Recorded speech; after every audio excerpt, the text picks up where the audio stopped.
Welcome to Polytalk, the radio show to go to get the most up-to-date and unbiased information on politics.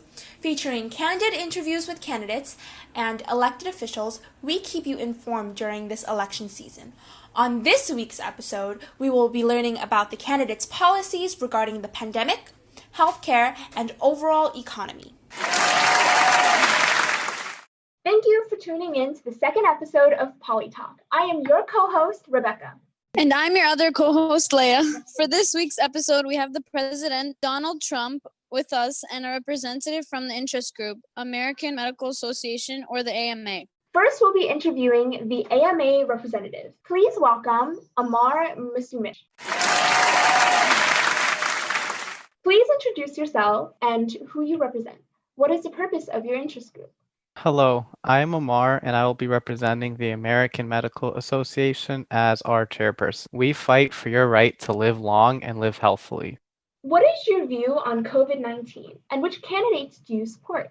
Like all Americans, we believe the COVID-19 has struck our nation hard in terms of losses, both human and economical. We support candidates like Max Rose and the Biden-Harris team who have developed and executed extensive plans to battle COVID and push for the Affordable Care Act. Republican candidates like Nicole Maliotakis are also desirable for endorsement, but her opponent Rose has clearly outdone her effort. And how has AMA benefited our country in stopping the spread of the pandemic? We have focused on enhancing preventative measures and contact tracing. Throughout the pandemic, we have worked with other associations like the AHA and ANA to push the Mask Up campaign, which normalizes the use of masks to prevent contraction of the virus, something that many people still ignore. In addition, we battled against the CDC for their statement against testing if you show no symptoms, yet were in contact with an infectious person, and developed additional CPT codes to aid in diagnosing patients. Thank you for your organization's contribution to stop the spread of COVID-19.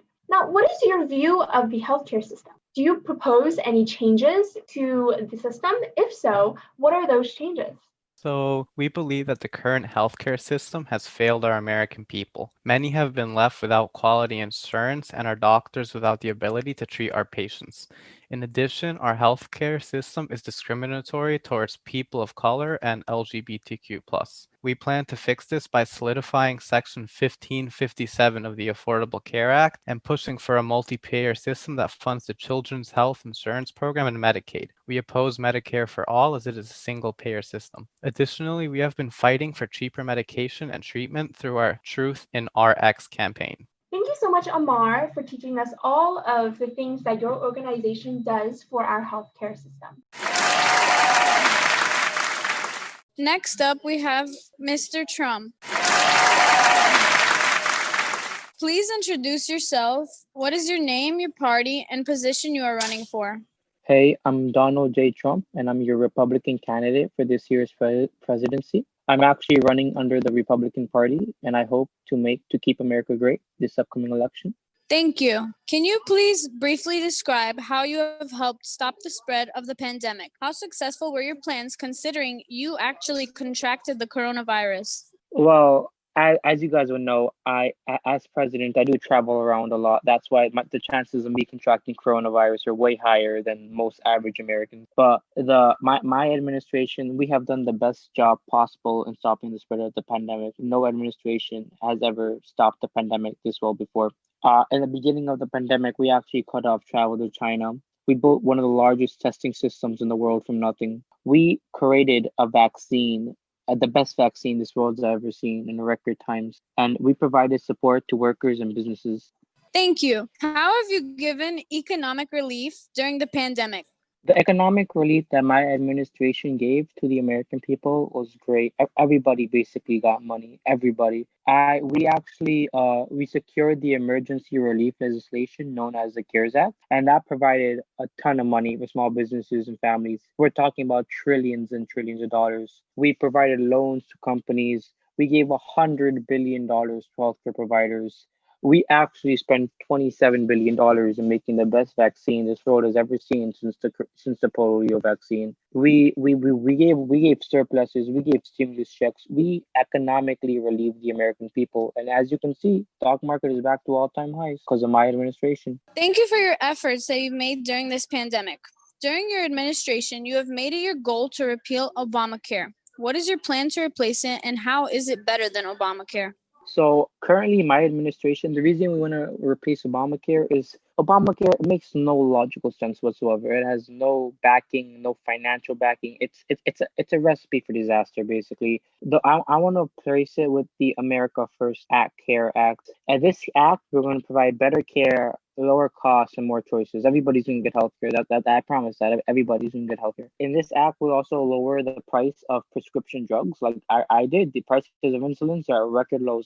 You can buy bottles of water cheaper than insulin. And I'm going to say that Obamacare is terrible for the economy. It's terrible for businesses. And I have a plan. And my plan is the plan. Thank you for trying to make America great again. Now we will begin the segment with AMA and Trump to discuss the preventative measures against the pandemic. The first question goes to you, Amar. What does your organization think of how President Trump is handling COVID-19 and how he is handling his own contraction virus? We are disgusted by Trump's response to the pandemic and poor excuse with closing China's borders. Cutting ties with WHO has made it significantly harder to combat COVID as we don't have access to their worldwide vaccine development. In addition, telling those who are not symptomatic not to get tested makes it possible for COVID to return in a second wave and to reach Trump and his supporters. Luckily, multiple groups like AMA and the Infectious Diseases Society fix his political agenda in the CDC's guidelines. In terms of the handling of his own virus, we believe that he was very reckless and ignorant to the American people who have been suffering for months on end from contracting the illness. Thank you, Amar. Mr. President, do you have anything to refute the AMA's claims? The AMA, they made some pretty fake news type of claims. I'm not going to lie. These claims are absolutely outrageous. They have no backing whatsoever. The CDC, all the CDC people, they come up to me and they give me gifts all day, just thanking me for how I handled the whole situation.